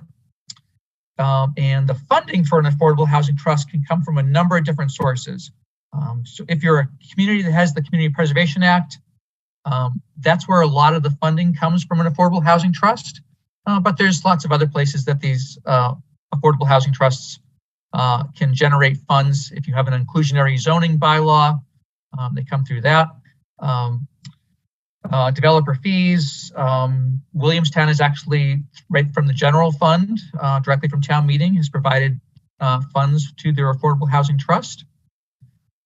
And one of the great benefits of an affordable housing trust is that you can act quickly. Instead of like with Community Preservation Act, you have to go back to town meeting for everything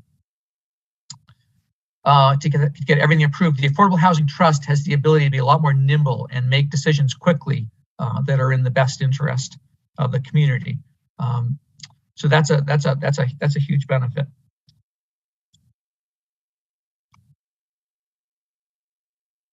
This one's in Williamstown as well. This is 330 Cole Avenue.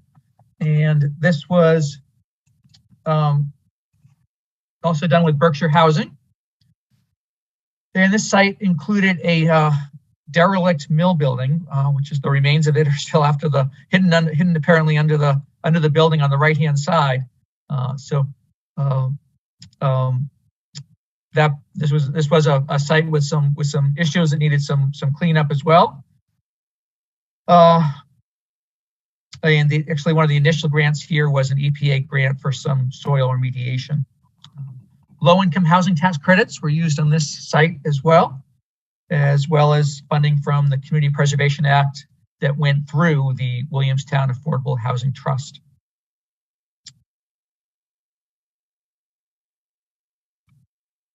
And this project has 42 affordable units. Okay, off to Pittsfield here. This is another vacant mill building converted to affordable rental housing. This is the Rice Silk Mill. So this is located in Pittsfield Chapter 40R zoning district. So the sort of a chance to have some multifamily zoning here. This is a 45-unit complex was put into this vacant mill building. Funding here came from a variety of sources as well, as often happens. So they got some funding here through the Mass Housing Partnership in terms of a mortgage. As well as a few other sources as well. So this is, I think I said 45 units here. I can't remember if I said that already. All right, in Pittsfield as well, these are the New Amsterdam apartments. Apparently so named because they have sort of a European look to them. So certainly an interesting complex here. This is a little bit about a decade ago that these were done, although it continues to be a project that has involvement in terms of maintaining its affordability. So there's some recent refinancing and changes that took place in terms of making sure that this project remains affordable into the decades ahead. So 67 units here, all affordable. Again, the low-income housing tax credits put in place here to finance this project, and also a Mass Housing Partnership mortgage.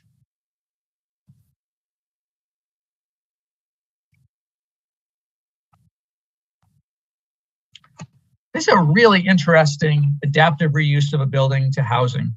I was just fascinated by this when I was learning about it. So this was basically built in 1906 as a power station for the Pittsfield trolleys. It only lasted a few years as the power station before becoming obsolete.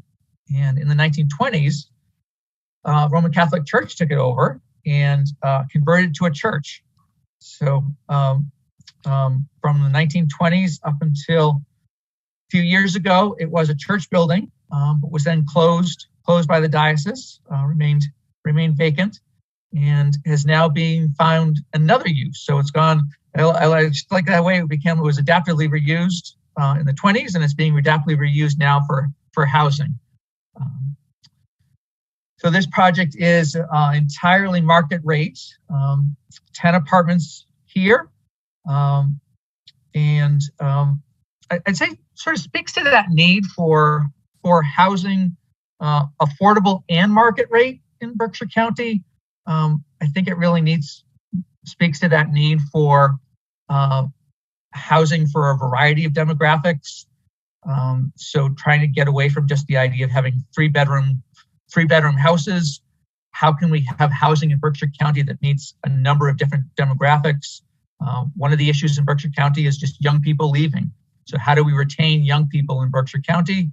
One way to think about that is to have housing that's at a scale that's right for a small family, a single person, or maybe a senior citizen. So a senior citizen that's can't find adequate housing to downsize and leave their 3-bedroom home. This is the kind of chance to have housing that someone could downsize into as well, and then have a 3-bedroom house available that would meet somewhere else in terms of a growing family.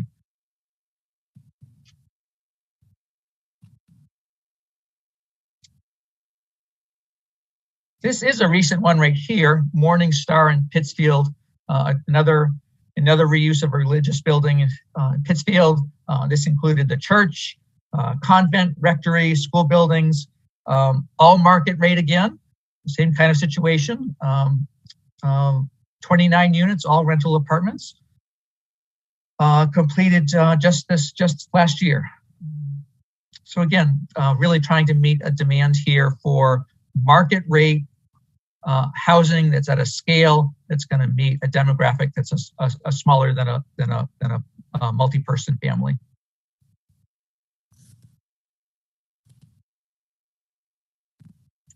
It's another interesting one here in North Adams. Go back up to North Adams here to the Eclipse Mill. So this was a mill building right on Route 2. And these are artist live work spaces. So this was really all about the zoning. That's really the driving force here is, does the zoning allow the ability to have a studio space and a residential space all in the same unit? So these are condominiums, and they have a lot of advantages in terms of for the artists, but also for the community. They have advantages to the artists because they're not having to pay to have a studio somewhere and pay to have a residence somewhere. These old mill buildings are wonderful for artist lofts because they have lots of light coming in. They have lots of tall ceilings, great for large scale art kinds of projects. They usually have a decent loading dock to be able to take in materials. And there's just a whole sense of a creative space that really just has a great energy for the artists there. So certainly great for the creative types that are living there, but also great for the community, just because when you've got a creative community in your downtown, you've really got opportunities for lots of other festivals and activities taking place, lots of economic generation really that could take place from having artist lofts nearby. Okay, so 40 artist loft students, 40 artist loft studios here. These are done as condominiums, and as the you might find these in Lowell. There's one down in East Hampton as well.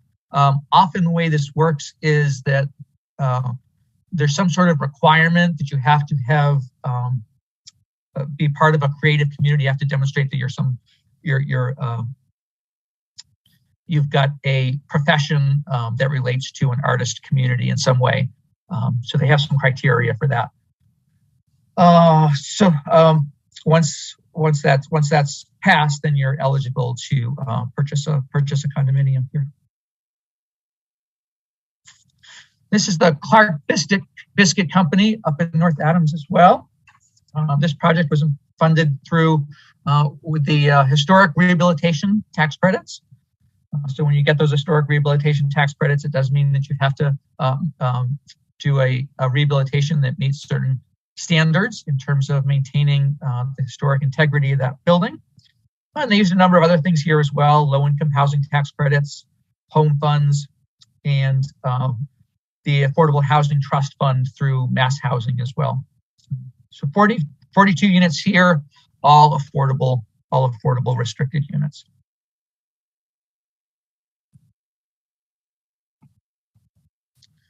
This is the Bentley Apartments in Great Barrington, part of a brownfield site. These were developed by the Community Development Corporation of South Berkshire with 45 affordable units here. 2 buildings in downtown Pittsfield. And these were mixed use, so they continued to have commercial on the first floor, and then with residential on the second floors as well. So these are state and federal historic rehabilitation tax credits to convert and rehabilitate these properties. both market rate as well. Again, showing the need and the real desire to live downtown. That there really is a really attractive market there. And this is 39 housing units. All right, one of the smaller projects in Great Barrington here. So this is Forest Springs. This is a newly constructed residential community in Great Barrington. It was a vacant lot, a vacant parking lot, and now 11 affordable units here, all rentals, opened in 2018. Lots of Community Preservation Act funds from the town of Great Barrington were used to make this project a reality. And it was done with the Community Development Corporation of South Berkshire and Construct Incorporated as well.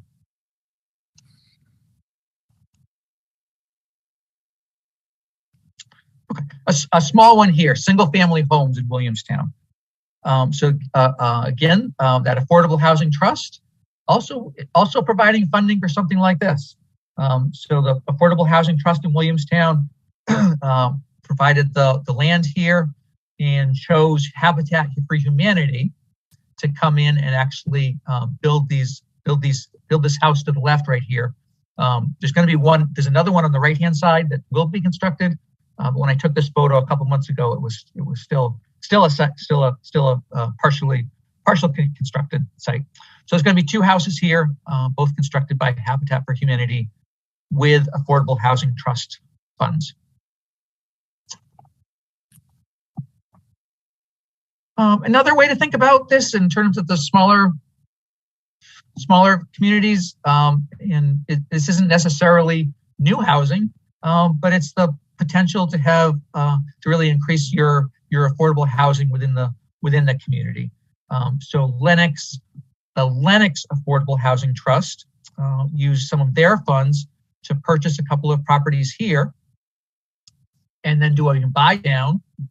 They're going to sell those properties through a lottery system at a lower rate to a first-time home buyer. So that's being done. That was just an article in the newspaper recently about this. So that's going to be done through a lottery system. All right, just a couple more here and I'll be finished. All right, accessory dwelling units, something that I think, I wish there were more of these. It sounds like a great idea, and yet as I've researched it, there just aren't many accessory dwelling units out there in Berkshire County or in other places for that matter. I mean, I did have a conversation recently with a contractor that goes out and builds accessory dwelling units, and I got a little bit better sense of why there's some challenges in getting these done, largely the expense. So just to back up a little bit in terms of accessory dwelling units, the idea here is that there's two units on one property, but instead of it being a two-family home or a two-family zoning, you have a principal unit and then you have an accessory unit. And so it has to remain owner occupied. You get to have that accessory unit, but only because the owner remains occupying the other principal unit on the site. So in this case, in Great Barrington, this recent one that was created there, it was an accessory unit located well behind the principal unit, but on the same lot. We do see a lot of these in other parts of the country and around the state, where it's not necessarily a separate building. It might be a larger building. And this is where the accessory dwelling units can work really well sometimes for large older properties that are single family, that have 4 or 5 bedrooms, and they're just simply too big for one family to maintain for the size of the family. And you have the ability under zoning, if you have an ADU as part of your zoning, to have a separate unit there within that large house, so that it can be two completely separate units, but it's still basically taking place in single family zoning. Okay, and I mentioned why some of these are expensive, why these aren't being built as much as I would I would wish they were. And it really is just because building a separate unit, even when it's a small accessory dwelling unit, it just simply, it's definitely still very expensive to do that. Okay, so this is another one that's in Williamstown. This is new construction, so the whole building is new construction, and the accessory dwelling unit will be located above the garage. So single family zoning, but with an accessory dwelling unit just above the garage.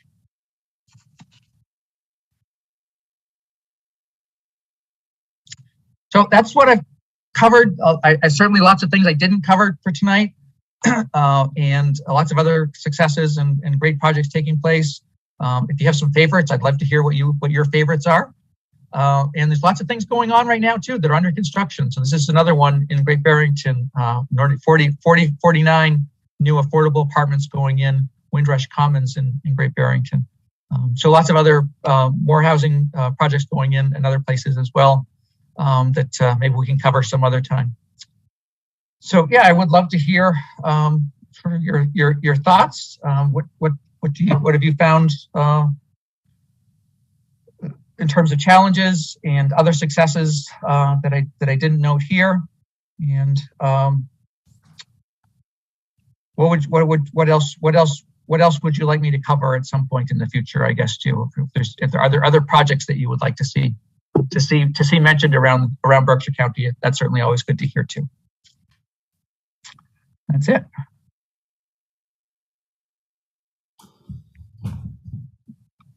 Chris, maybe if you stop sharing, we could see other. Oh, sure. Yep.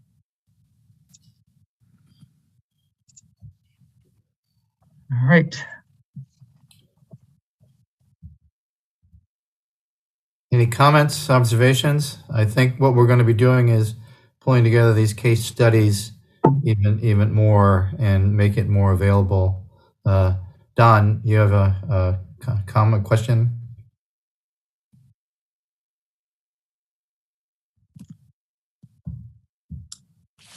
Yeah, just a quick question. Town of Washington is working hard on an ADU bylaw, and I just heard it said that if you're doing it, you have to be the primary owner of the house needs to be present to have an ADU.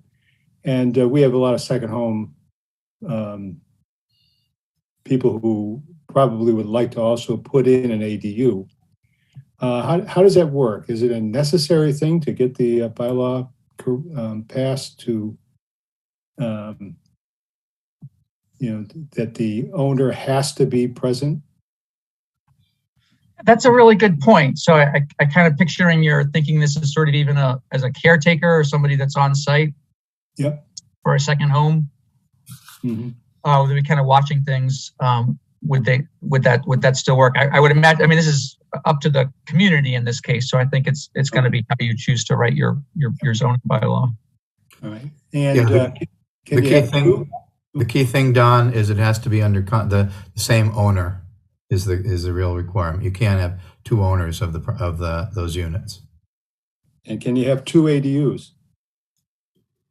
No. Not typically. I haven't seen that in any bylaw that I'm familiar with. Okay. Thanks.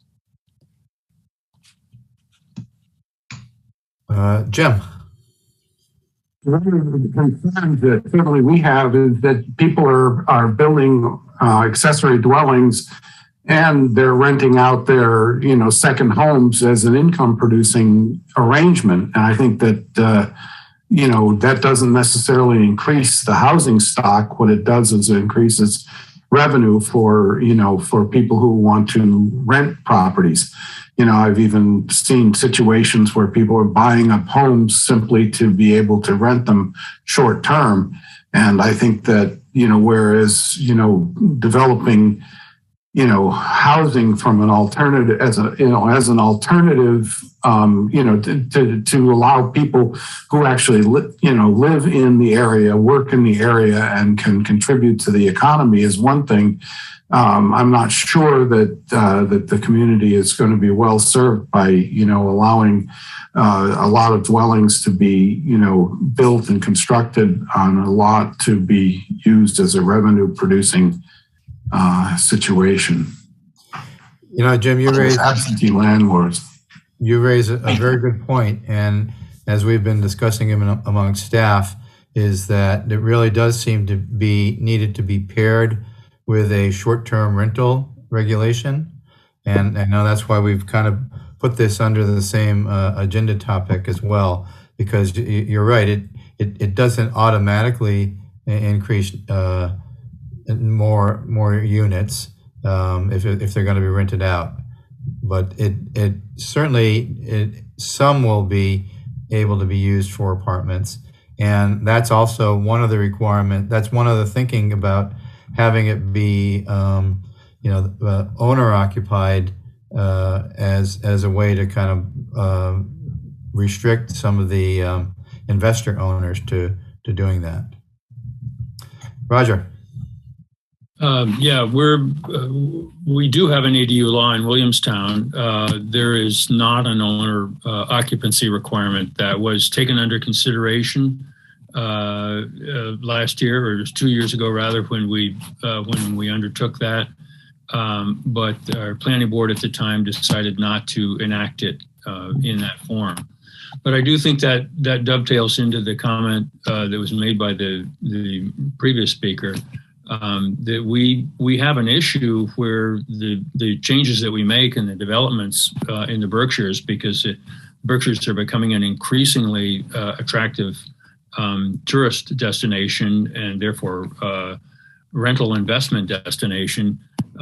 One of the issues we face is, do the changes we make, will they result in increases in property values that actually make it more burdensome for existing residents to remain in their homes?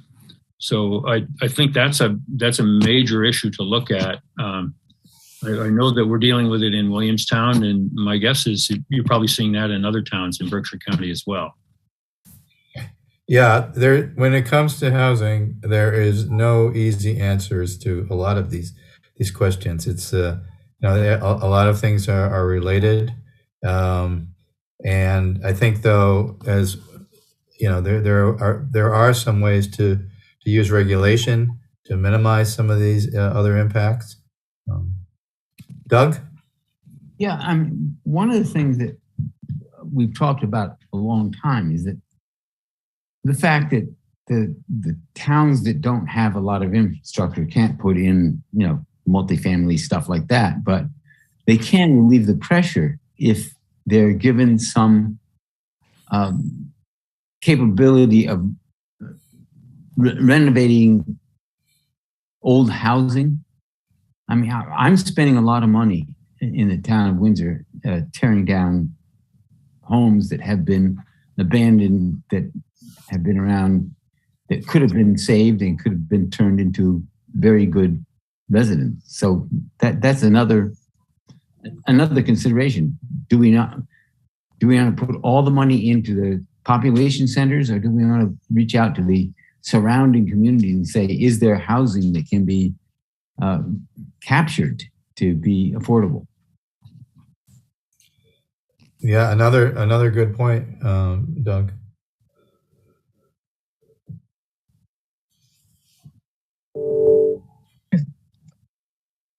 One of the things I didn't cover tonight was the Abandoned Housing Initiative from the Attorney General's office.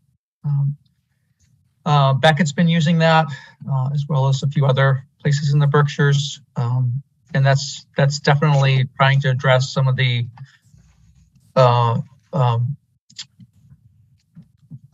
not necessarily all abandoned, but buildings that the housing that has gotten to the point where it's heading to that point where it's going to need to be demolished.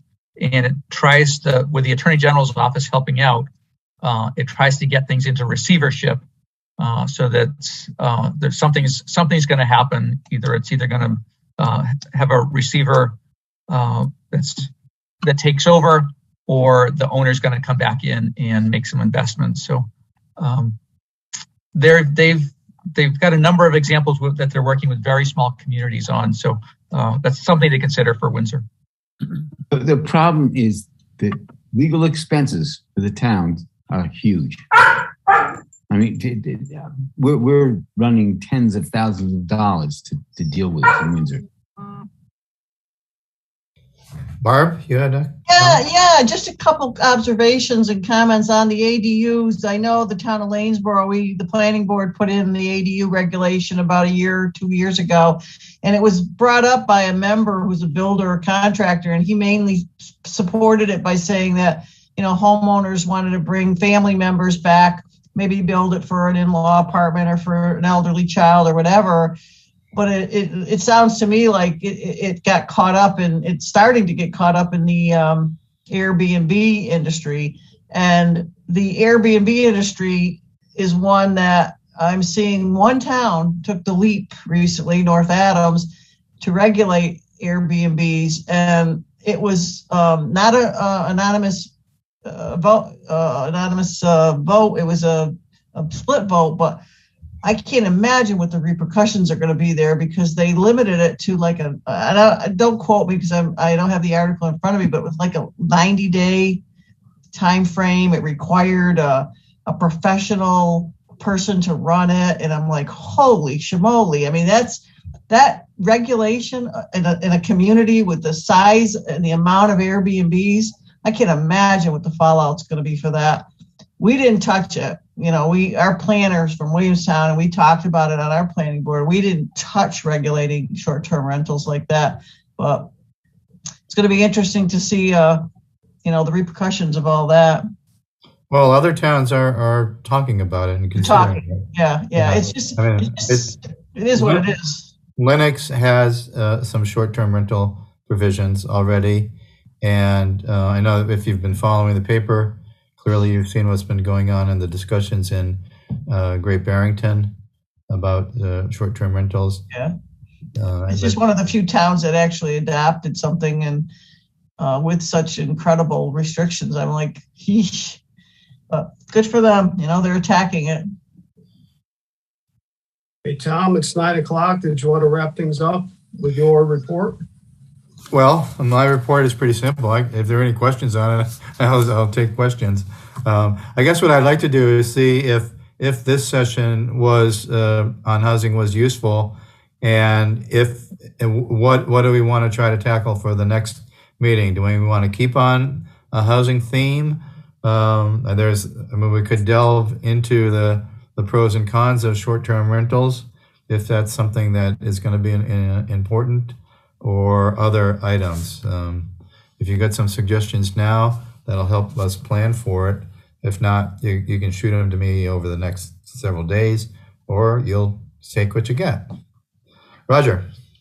I think it would be very useful to have some more discussion of the, if I may call it, the Airbnb problem or issue. I've been reading the news about Great Barrington. I think there are a lot of conflicting thoughts on this. There's even some issue of constitutionality of some of the proposed suggestions. I'm not sure that's true in Great Barrington, but as a general rule, we can suggest that. So I would suggest to the staff, to you, Tom, that you try to organize some kind of discussion about that in the future.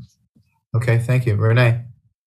I'm just wondering, following up on Roger's discussion, I understand that there's going to be several votes on this subject going to town meetings, which means if it passes, it will go to the AG's office, and then the AG has to review the bylaw, and they come back with the legal analysis of what you can do and what you can't do.